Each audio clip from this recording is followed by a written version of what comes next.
Hello guys, welcome back to our channel. কেমন আছো তোমরা সবাই? আশা করি আমার সমস্ত বন্ধুরা খুব ভালো আছো, আর আমরাও ভীষণ ভালো আছি। তো সবাইকে গুড ইভিনিং। একেবারে সন্ধ্যা থেকে ভিডিওটা স্টার্ট করলাম। তো এটা দেখছো তোমরা সোমবার দিনের ব্লগ। তো সোমবার দিনের ব্লগ পরের সোমবার তোমরা দেখছো এক সপ্তাহ বাদে। তো আমি কি বলো তো, যখন ভিডিও থাকে তবু কোথাও যখন যাই না, কিছু কিছু ক্লিপ নিয়ে নিই।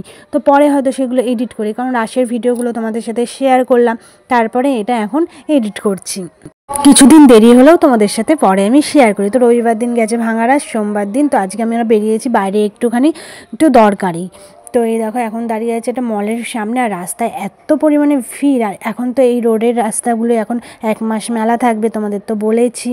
তো প্রচুর জাম, দেখতে পাচ্ছ প্রচুর জাম। আর যেহেতু ধরো কালকে হলো রবিবার, ভাঙারাস গেল, তো আজকে এই কদিন হলো রাস্তাঘাটে জামই থাকবে, কারণ তারপরেও আমাদের প্যান্ডেল থাকে কিছুদিন। তো আমরা এই যে মলের মধ্যে এখন একটু চলে যাবো, 2-1টা জিনিস কেনাকাটি করার আছে। তো ভেতরে আর ভিডিও করা অ্যালাউ নেই। যা কেনাকাটি করবো অবশ্যই তোমাদের সাথে পরে শেয়ার করবো। তো এখন যেহেতু শীত পড়ছে, তো শীত মানে একদম মেলা আমাদের শান্তিপুরে, একটার পর একটা মেলা লেগে আছে। এখন 1 মাস রাসের মেলা, তারপরে অন্য একটা মেলা, মানে এরপর চলতেই আছে। আর গাড়িতে এলে না চুলের অবস্থা একদম খারাপ হয়ে যায়, চুল একদম এলোমেলো হয়ে গেছে। দেখো কিরকম লাগছে। তো তোমাদের দাদাভাই দেখো ভেতরে চলে যাচ্ছে, তো আমি বাইরে দাঁড়িয়ে একটু ভিডিও করছিলাম। তো আমি এরপরে ভেতরে আস্তে আস্তে চলে যাবো। তো ভাবলাম যে না, তোমাদের সাথে একটু শেয়ার করি, তাই ভিডিওটা একটু করছিলাম। এই প্যান্ডেলটা হলো আমাদের বাইগাছি মোড়ের প্যান্ডেল। তো যে মলে গেছিলাম ওটাও বাইগাছি মোড়েই, মানে ওর সাইডেই প্যান্ডেলটা হয়েছে। তো ভাবলাম এই প্যান্ডেলটা যেহেতু আগের দিন যায়নি, তো একটু যাই ভেতরে। ছেলেও বলছিল যে মা চলো ভেতরটা দেখে আসি। তো তোমাদের দাদাভাই বাইরে দাঁড়ালো, তো আমরাই ভেতরটাতে যাচ্ছি। তো তোমাদের সাথে একটু শেয়ার করছি, তো তোমরা দেখে নাও।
এতক্ষণ ধরে আমি তোমাদের ঠাকুরটা দেখাতাম, ঠাকুরটা কত সুন্দর লাগছে তোমরা বলো। ঠাকুরটা হলো চা দিয়ে তৈরি, মানে চায়ের ঠাকুর। তো এখানে যে কাগজে লেখা ছিল, তাও সেটাই তোমাদের সাথে একটু শেয়ার করলাম। দেখো এখানে লেখা আছে যে চায়ের সরঞ্জাম নিয়ে ঠাকুরটা তৈরি করা হয়েছে। খুব সুন্দর লাগছে ঠাকুরটা দেখতে, একদম অন্য রকম, ভীষণ সুন্দর লাগছে, মানে চোখই ফেরানো যাচ্ছে না।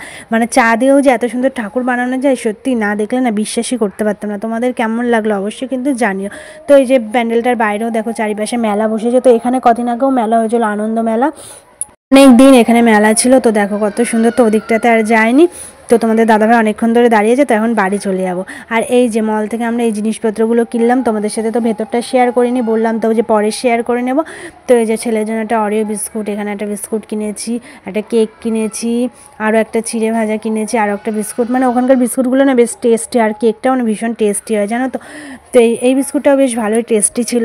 এর আগে তোমাদের দাদাভাই অনেক আগে নিয়ে এসেছিলো, তো তখন খেয়েছিলাম, ভালো লেগেছিলো, তাই ভাবলাম যে না ওখান থেকেই গিয়ে নিয়ে আসি। ভীষণ ভালো লাগে, আর কেকটাও ভীষণ ভালো, তাই যখন কিনি ওখান থেকেই নিয়ে আসি। আর এই দেখো একটা খেলনা দেখতে পাচ্ছি, রাসের মেলাতে তো ভীষণ চলে। আর এইসব খেলনাগুলো দেখলে না ছোটোবেলার কথা মনে পড়ে যায়। তো ছোটোবেলায় এইসব নিয়ে কত খেলা করতাম। এই রাসের মেলায় এই খেলনাটা, তারপরে হলো তোমাদের ঢোল প্রচুর পরিমাণে চলে, প্রচুর পরিমাণে, দেখতে ভীষণ ভালো লাগে। একটু আওয়াজ হয় চালালে, কিন্তু ছোটোবেলার কথা একদম মনে পড়ে যায়, পুরনো স্মৃতিগুলো চোখের সামনে চলে আসে।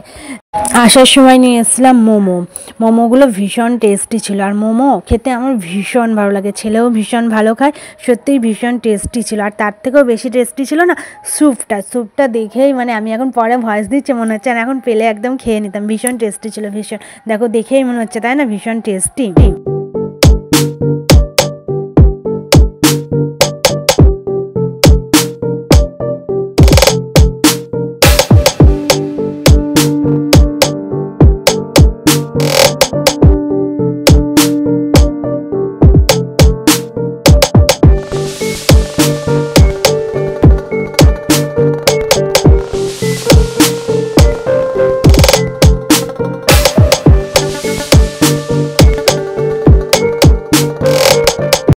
মোমো খাওয়ার পর একদম রাতে চলে এসছে এই যে বিরিয়ানি, দেখতেই পাচ্ছ তোমরা।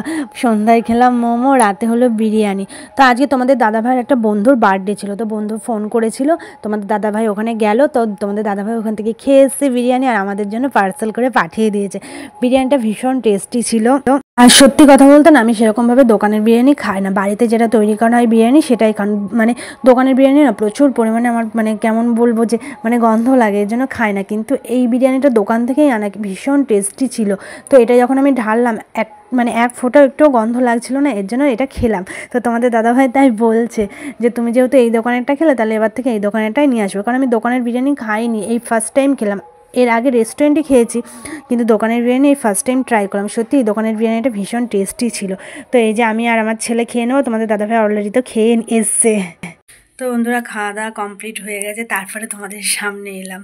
তো দেখলেই তো বিরিয়ানি নিয়ে বসে পড়েছে, সত্যি বিরিয়ানিটা ভীষণ টেস্টি ছিল। আর অনেকটা রাত হয়ে গেছে, এখন প্রায় 11টা বাজে। তো আমি যদি না শুই তখন ছেলেও শোবে না। আর চারিদিকে মাইক চলছিল, আমি যে ভয়েস দেবো সত্যি ভয়েস দিতে পারিনি।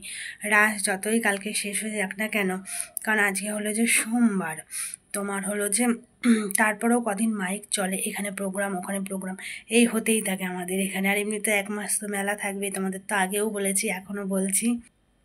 আর দুপুরে যা রান্না করেছিলাম সব এখন ধরা আছে। এমনিতেও রাশের কদিন তোমাদের দাদাভাই বাড়িতেই ছিল, কারণ হাটে গাড়ি যাচ্ছিলো না বলে ও যেতে পারিনি। আর কালকে তো মঙ্গলবার, কালকে তো বাড়িতেই থাকবে, কোনো ব্যাপার না, যেগুলো থাকবে সব আমরা সকালবেলা খাওয়া দাওয়া করে নেব, কারণ রাত খাবারটা ধরাই আছে।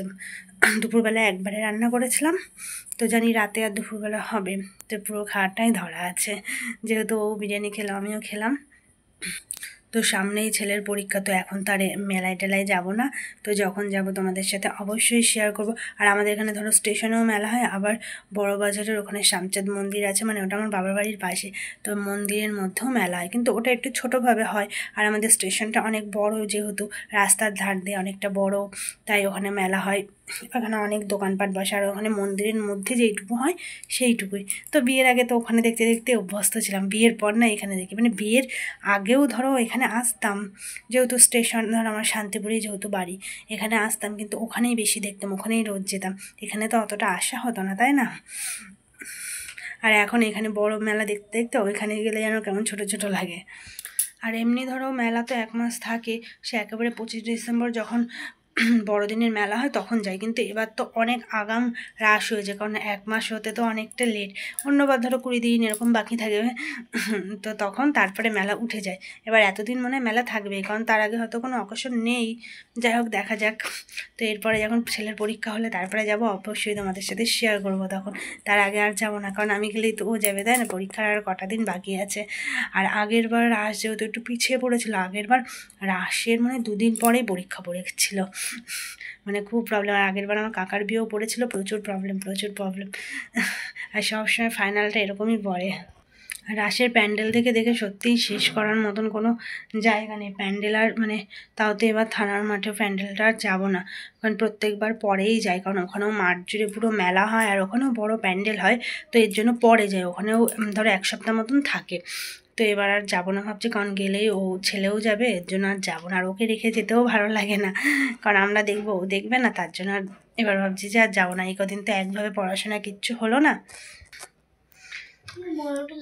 আর বাইরের ওয়েদারটা এমন মানে ঠান্ডা ঠান্ডা ঠান্ডা ঠান্ডা পড়ে গেছে, বাইরে গাড়ি করে গেলে না ঠান্ডা লাগে, এদিকে ধরো মানে কি বলবো সেরকমভাবে কেউ সোয়েটার মোটার পরে না বলে সোয়েটার পরতেও পারছি না। প্রথম প্রথম ঠান্ডা পড়লে না সেরকম এখন মানে এরকমও নয় যে সোয়েটার পরবো যে মোটা মানে খুব ঠান্ডা সেরকমও নয়, সোয়েটার পরলে আবার গরম লাগবে এরকম। তো বাইরে ঠান্ডা লাগছে এখন, যেহেতু অনেকটা রাত হয় বাইরে ঠান্ডা লাগে, চাদর নিয়ে নিয়ে যেত, সোয়েটার মোটা সেরকমভাবে বের করিনি এখনও, কারণ একটু ঠান্ডাটা পড়ুক তারপরে বের করবো।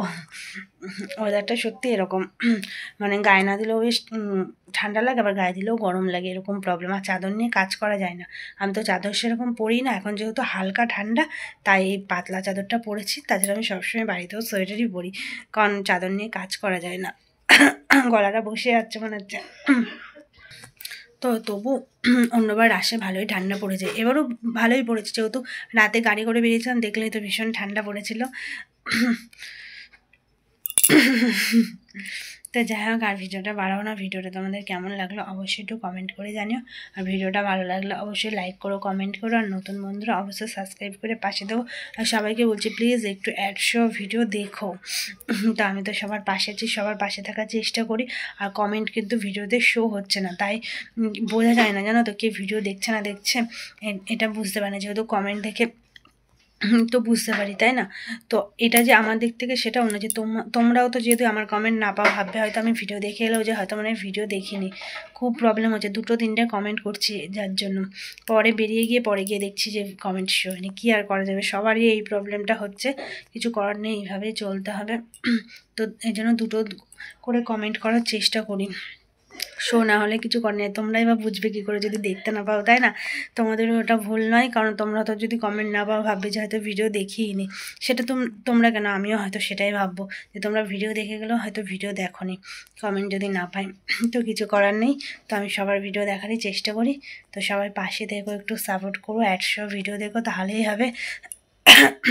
তো সবাইকে গুড নাইট, সবাই ঘুমিয়ে পড়ো। গলাটা যেন আস্তে আস্তে ঠান্ডায় মনে হচ্ছে বসে যাচ্ছে। তো সবাইকে টাটা, দেখা হচ্ছে নেক্সট কোনো ব্লগে। টাটা। এতদিন রাশের ভিডিও দিলাম, এবার থেকে ডেলি ব্লগ শুরু করতে হবে, রাশের ভিডিও শেষ। থানার মোড়ে যদি যেতাম আর একটা ভিডিও হতো, কিন্তু যাবো না। তো সবাইকে টাটা, ভালো থেকো, গুড নাইট।